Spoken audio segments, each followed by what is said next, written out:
Chapter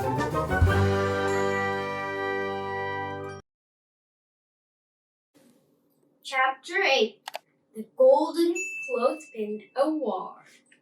In the middle of the park stood a big red and white striped circus tent with a banner that said, "Welcome to the ATWWSSSC, All-Time World's Worst Super-Stinky Sneaker Contest. Enter at your own risk."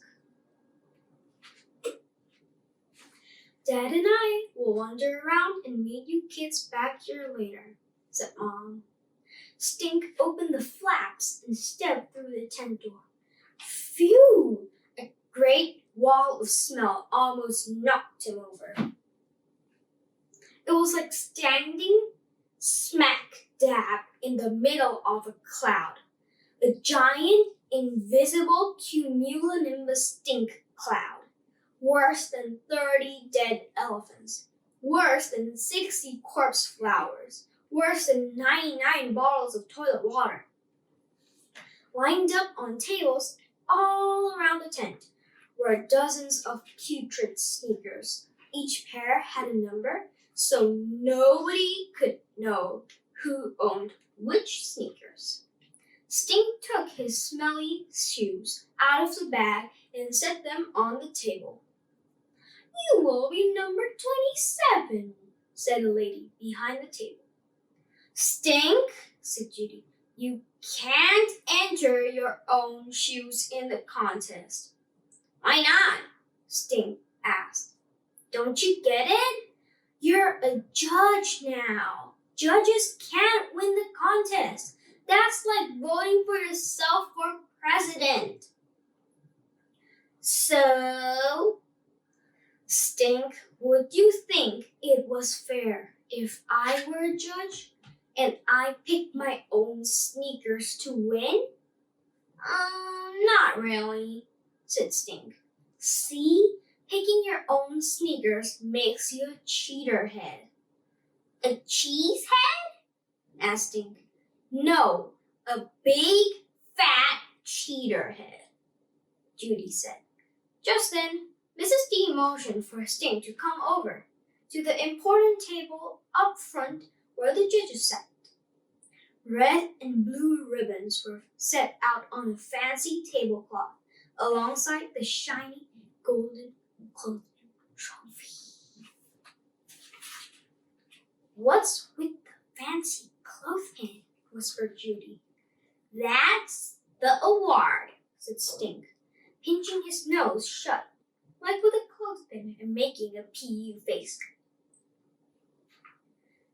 "Here is your new judge," Mrs. D told the other two judges. "Meet James Moody. Believe it or not, he goes by the name Stink." The other two judges laughed. "Well, your name alone qualifies you to become a judge," said the woman from Odor Munchers. "Thanks, Stink. You really saved the day." "Glad to meet you. I'm Mr. Moore. Call me Steve," said the other judge. "You sure are tall," said Stink, shaking his hand. "Stink," said Mrs. D, "this is the man I wanted you to meet. Mr. Moore, Steve, is a professional smeller." "That's me," said Steve. "You mean that's your job? You smell stuff?" asked Stink. "That's my job. I work for NASA and they call me the Master Sniffer."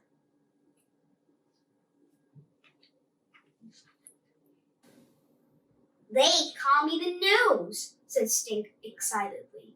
"I wanted to be a professional smeller when I grow up, but my sister said..." "What kind of stuff do you smell?" Judy asked Steve. "Anything that goes up into space. I am your man. But if it is too smelly, we can't have it aboard the space shuttle. Up there, you can't just open a window. You'll be surprised at the number of things that don't pass the test." "Really? Like what?" asked Stink. "Like film for a camera, felt tip markers, a stuffed teddy bear." "Bad news, Stink," Judy. You can't go up to space now. They won't let you take your teddy bear. Hardy har har, said Stink. Steve, the smeller, laughed a deep laugh. What do you have to do to become a professional smeller? Stink asked. Do you have to be tall? Because I'm pretty short. No, but you cannot have allergies, said Steve. You have to be good at detecting odors like, say, new car smell. And you have to be willing to sniff bad smells, even a dirty diaper. Sting nodded like a bobblehead doll on a dashboard. I sniffed a whole stinky museum, Sting told him. And of course, you have to pass a test. Every few months, I have to take the 10-bottle test. I make 10 bottles of my own stinky toilet water, said Sting. Just ask my sister.